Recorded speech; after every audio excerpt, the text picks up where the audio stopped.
there is a huge shift happening in your field, and reality is responding to it. I'm seeing things in the quantum literally on the precipice of collapsing into form, right? Collapsing into your third dimensional experience. This could be people, maybe opportunities, but it's things that you've been drawing in. Now, I have a really interesting analogy for you because you're literally about to experience a version of reality that is quite unlike anything that you've experienced before. And it's simply because you have not just risen to this octave within yourself or tuned into them, right? This dimension within you, or this version of you, and reality is now studying this version of you. It feels like, I don't know what you've done, but maybe it needs to be studied, right? It definitely gives me that energy. But the message was that there's some type of octave, right, that you've tuned into, and you're now drawing in resonant timeline of experiences your way. What was I going to say? I don't even remember. You've just, yeah, something needs to be studied in your field, right? Now, the other analogy that I was receiving for this was this room that is not static in any way. It's vibrating in a quantum superposition. And the room is an analogy for this world, for this reality. Now, everything that's vibrating in quantum superposition is extremely malleable. It almost becomes fluid in its way that it restructures itself or it reconfigures itself. It talks about this reality being extremely changeable. Now, I'm also seeing this as you. You've had this chameleonic like essence, almost as if you have kept changing. Almost, I'm seeing as a multidimensional being, you've been shape shifting your whole life, whether you've been conscious or unconscious of this. I'm going to give you a few examples, but the one thing to understand is that the room is essentially an energetic projection to reflect and mirror the soul's current state of being at that time of their evolution. So if you're shifting into a sad octave of yourself, then the guest will walk into the room with this heaviness on their chest, and that's going to be reflected in the world around them. The room suddenly feels quieter, the ceilings are lower, the corridors are narrower, you'll see muted colours, lines in the wall, soft greys, faded blues, dim amber lights. The furniture becomes something that is kind of pushed together, almost like it's compressing the space. Maybe there's less mirrors in the room, or windows are small or fogged. And when sadness is present, reality often contracts in that same way. Life can feel slower or smaller or more enclosed, and it's not necessarily a punishment, but it can be a form of containment. And the architecture creates this womb-like environment, and it asks the guest to feel, to rest, and to integrate. It tells you to honor those emotions, but also understand that that is just energy in motion and is asking to be released, it's asking to be transformed and alchemized. So the room is saying, pause, just sit with what is here for a moment. You're here to feel the full range of human emotion, but you don't have to get stuck here. Again, the room is not fixed in any way. This reality is not fixed in any way, shape, or form. It's a continuous summation of infinite quantum paths. It's encoded as a wave of possibility. So there's a new possibility that this room could take. There's a new architecture that it could begin to hold. And you don't need to rush forward yet. You can sit here for the time being, but this is not all that is, right? Maybe it's a bad moment, maybe it's a bad day, but it's not a bad life. That's what this season kind of teaches us, right? And when the guest walks in happy, if we're talking about the stark contrast of this, you can imagine the guest entering the room with like this lightness in their step. They've got a little bounce in their step, the walls are expanded effortlessly. You'll see sunlight begin to pour through these large windows that weren't there before. Colors are warm, they're vibrant. You'll see gold, soft greens, open whites. Maybe there's like open archways instead of doors. The ceilings lift a lot higher, and it gives a sense of breath and this fresh possibility. It's something that will give you this renewed vision, and it shows that when joy is present, reality begins to expand. Opportunities feel visible, pathways feel obvious, and the architecture mirrors our internal permission. The room here says that you're safe to explore. There is room for you here on this earth, on this planet, right? And when the guest enters excited, you know, they'll have this level of anticipation, the eyes will be bright and the energy will be buzzing and the room becomes extremely dynamic. Suddenly the filter in how you're viewing this reality begins to shift and the spiral staircases begin to appear. Hallways curve instead of just running straight. Textures shimmer, light moves rather than just staying still here. Doors are half open because they're leading somewhere unknown, but it's also inviting. And that's what happens when we view this reality through the lens of excitement, through the lens of curiosity, adventure, and play. The architecture begins to feel alive, almost playful, and excitement activates those potential timelines for us. Reality responds by offering this choice, movement, momentum. This is when synchronicities begin to multiply in our experience. The room here is saying, you know, choose, follow what lights you up because momentum is available to you now. And when the guest enters scared, you know, they step in cautiously and guarded, the room begins to sharpen, angles become more defined, shadows are longer, there are more corners, you'll see more thresholds, more locks on doors, the lighting is focused, almost spotlight, drawing attention to specific areas rather than the whole room as a whole, right? That's where we begin to see a storm instead of zooming out and seeing it just a speck in what is just a day of our whole lifetime. And we allow that day to kind of determine or linger the more that we choose to stay in that room. So fear does not mean danger. It means sometimes just heightened awareness. Reality narrows the field so that the guest can focus, discern, and build trust in their own navigation. The room, or this reality, right, when we begin to see it from that scared lens, tells us to slow down. It tells us to pay attention, because you're learning how to move through the unknown. So the room is never against the guest. It doesn't judge the state that the guest arrives with in that moment. It just begins to rearrange itself when it comes to its architecture and how it manifests into form to reflect to the soul the power that they hold in their current state of being and how reality will reinforce that to them. It rearranges to actually support the guest with exactly what it is that they're asking for, consciously or unconsciously. The walls move because you move in this experience. If you decide for things to change, and you change the way that you're thinking about a situation, you change the way that you're feeling about it, you'll change the way you're perceiving it, and you also change the way that you'll experience it. That's how you begin to have mastery over matter, because you see that the room is reflecting your state of mind. It's also reflecting your emotional state, right? So you're not lost in the room. You're simply seeing the response that the room has to you. You know, you'll see the response that reality has to your state of being. And I'm seeing you being able to step into that fluidity in your navigation style, because if something keeps reappearing in the room, it's because there's something that needs to be worked with. If something begins to disappear, it's because maybe a lesson is finally over. And the room is learning you, you know, it's learning about what it is that's needed at this stage of your evolution and how receptive can we be to the room. If we don't want to be there, if we find ourselves in a timeline or vibrational state that we don't want to be in anymore, we can change it in an instant if we choose. But we must choose in order for that timeline, right, which is consciousness traveling into a new event, to occur and happen within us. We must choose to change the way that we're feeling. We must choose to change the way that we're seeing a situation. And the message with you is that I'm seeing something really auspicious happening in your field, simply because you have made some type of conscious shift.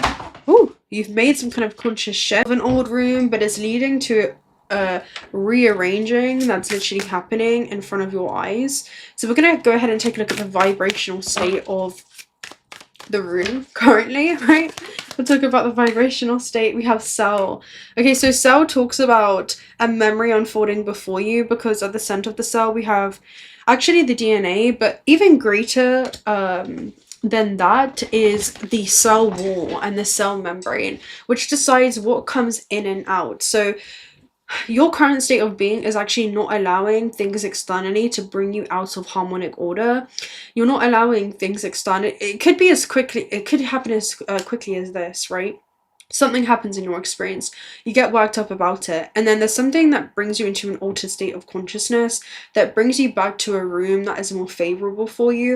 And I'm feeling like it's a playroom, or almost like seeing this earth as a playground once again, even amongst what could appear to be chaotic. The moment that you say, what was it? There was like a phrase that I was hearing. This is an illusion. You begin to step into an essence of play. You start to see the cosmos within it.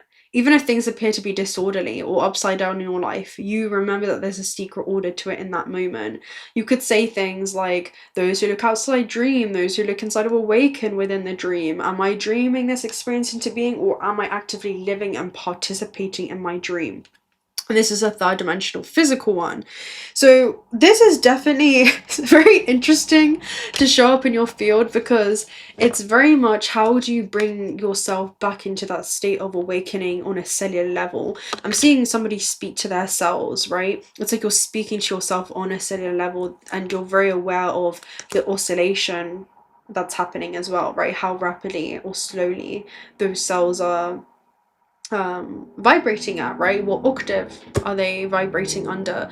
And that's going to completely be based upon the way that you're thinking and feeling about an experience. And I'm just seeing you kind of catch yourself mid-situation and wake up in this construct, and you're like, oh, this is an illusion. And suddenly there's this huge weight that's lifted off of your shoulder. So there could be something that you do where, if you find yourself moving towards the sad room or like the scared room, you'll move yourself back towards the excited room, right? It's like if you're nervous about something and then you're like, oh, actually I'm excited, you know, I see the unknown as a friend, you know, I see a risk as something that could lead to a major high reward in this experience. We also have synchronous rotation, which are those who don't want to see and also those who don't want to be shown. So with this cell, there could be something around you navigating a certain level of contrast, and just accepting that, you know, we choose the rooms that we want to stay in. You know, that's as simple as it could go, right? Again, it's like this, it's this womb. It will grow our reality into whatever it is that we choose that we want for ourselves. And sometimes it is a self-created cycle of suffering. So you could see how suffering is a choice, you know. We could see ourselves as a victim for being in a sad room, but that's because we choose to be there. That's because we choose to view it that way. Or we can see the hidden opportunity within what appears to be a leaden experience, and that's what alchemy is. I feel like you're a professional alchemist, right? I mean, yeah, you're a child of light and an alchemist, but this definitely gives me, you know, alchemy is at its core fundamental essence, it's saying, okay, this has happened in my life experience, in my third dimensional human experience. What do I choose to do with it? Right? What do I choose to do with it? That's what alchemy is. It's saying, okay, well, this is asking to be transformed. First of all, we must transform the way that we think about it. We must transform the way that we feel about it. And that will change and transform the way that we're experiencing this circumstance. So instead of saying, I don't like how things are right now, and I'd rather it be this way, you can rephrase that and say, okay, I may not enjoy the current timeline that I'm in. However, it's not static. The room is not static in any way. This isn't the end all be all. This is a temporary midway point, and I'm actually in alignment with something new collapsing into my reality, and it's just around the corner. And that will completely change the way that you relate to your circumstance in the present. Right? It's not all about our intention of how we'd rather things be. It's about what is our current state of vibration and frequency. The universe speaks in the energy of frequency and vibration. So we must learn to speak the language of the universe. And it feels like you are fluent in that language to some kind of degree. Again, you could have been unconscious before, right? When it comes to matter, matter talks about concretion, something manifesting into form, collapsing through space and time, and literally becoming part of the architecture of our experience. And then you have retrograde. So there could be actually things, I don't want to say re-manifesting, because you have light curve here at the base, which is a changeable wave. It talks about how things can change very, very quickly, and don't underestimate how quickly they can change when we talk about light curve. Matter and retrograde is super interesting because it feels like there are things that are resurfacing. And it's not that the environment has changed, or maybe the opportunity has changed, or that this person has changed for some of you. It's that you've changed the way that you view it, you changed the way that you feel about it, and that's actually leading to you change the way that you experience it or navigate some kind of shift in your life. You know, that's like a huge one. So retrograde is the illusion of going backwards, but actually you're reevaluating or almost like relearning something. So I'm seeing you kind of discover just how powerful the choice that you make is, okay? The choices that we make around how we choose to experience in the system. So matter concretion. The concrete and the tangible structure and basic order, perceivable and detectable through physical methods. The card supports our tangible creations as well as the realization of everything related to the agreements and finishing projects. It should be noted that it's the main component of all bodies and is susceptible to change over time. All that we imagine on our flight makes more sense when we lower it to our height. So when we see something as actually accessible to us, right, that thing that we feel like can't happen in our reality, and we begin to actually see that as, okay, accessible, we no longer limit our vision to the height of our belief systems. Instead, we actually begin to raise our vision to the frequency of our dream, right? We begin to actually raise ourselves up to the frequency of our dream, and we begin to become on that same wavelength where we see things as, okay, I know that this has already worked out for me. I know that I've already overcome this. Now I'm witnessing the journey of how that happens, right? Then we begin to watch a movie of our life unfolding before our eyes. We're witnessing the becoming in a linear fashion and unfoldment of an event quantumly that already exists, that has already came to be, right? Past tense. Or come to be present tense, because everything's existing simultaneously. So this is beautiful, you know, and retrograde is like you going back and reminding yourself of this in some way. It's like you're reminding yourself of something very, very important here. Let's see, when it comes to how you navigate this construct. You know, when you go back and you revise something, it feels like you're revising a instruction manual in how you manifest the non-physical into the physical realm. Because the thing is, it is the morphic genetic field. It's like this holographic projection of your DNA. And that is the instruction manual of how the intangible becomes part of our tangible experience. And it talks about how we draw in experiences through resonance, okay? So you're drawing resonant experiences, resonant opportunities, resonant people into your experience. Again, a whole ecosystem filled with a selection of timelines that are vibrational match and wavelength to your current state of being. Not to how you intend to be, but how can you anchor that feeling of the future into the present moment, right? So do you feel like you want something outside of yourself and you're outsourcing your safety to this thing? And your emotional state is completely dependent upon if you achieve this thing or not, and knowing the when it happens and also the how it happens. Because then you're vibrating currently in the energy of lack. You're not vibrating in the resonance of that feeling of safety and security that you are desiring, but instead resonating in the absence of it. So there's something about anchoring that feeling of safety into the body now. Like, you think that you want something externally, whether it's a thing, whether it's a person of some kind, when in reality it's the feeling or the sensation. Okay, that's what I'm seeing. And if you can draw that into the now, then you're anchoring that future into the now. Okay, and the paradox is in not needing that thing at all, by bypassing that event and going straight to the source, which is always within, you actually draw that thing in faster, okay? And there's no like you know, cheating that system. It's completely transparent. Retrograde, moving backwards in appearance. Apparent movements of orbiting the sun with respect to others in the same system who perceive us from us on the earth as moving backwards due to the different speeds and orbital distances. This talks about the feeling of opposite or indirect route, involution, and past. So I'm seeing this as, okay, sometimes you can move back to like the really excited room, and then you may shapeshift into the sad room, and that's okay. It's like you're always going to be shapeshifting through the full range of human emotion, okay? And there's going to be certain octaves of yourself and certain versions of reality and filters in how you perceive this reality that you're always going to coexist with. But how quickly can you also draw yourself back into the 0 point, back into harmonic resonance, and also honor that experience, honor that sensation, and see what the invitation is. So for example, if you're drawn back into the sad room, what is the sad room teaching you? You know, what is the sad lens in viewing this reality teaching you? Maybe there's something that you need to nourish in that space. Maybe there's some type of compassion that you need to be able to cultivate for yourself in that space.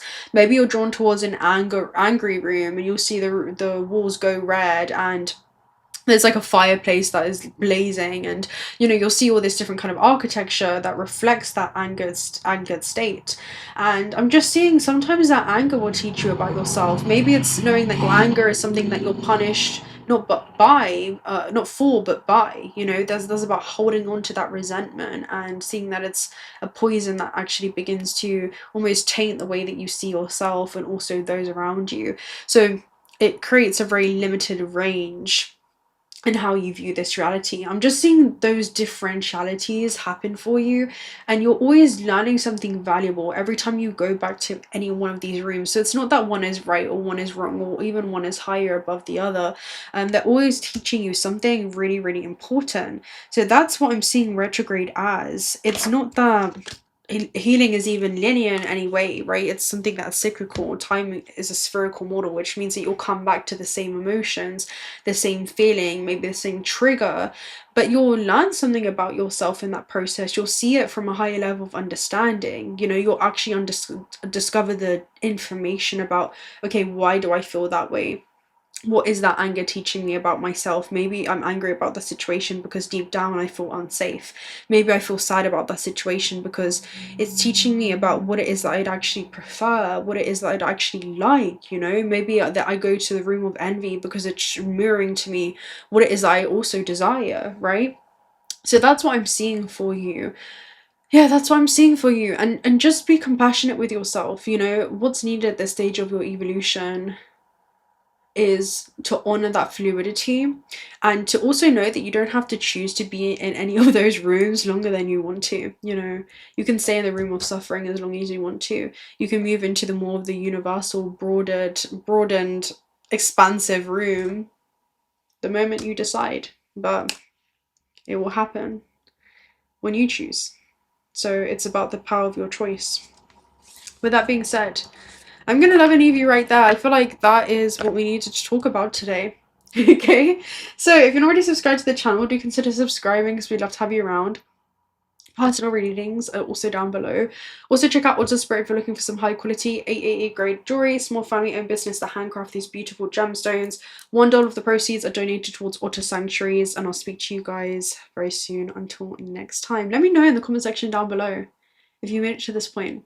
What room are you in and what does it look like? Let me know what the architecture and reflection of what your soul would look like manifest into physical form. What would be the aesthetic of that avatar maybe? And does that change over time? Let me know.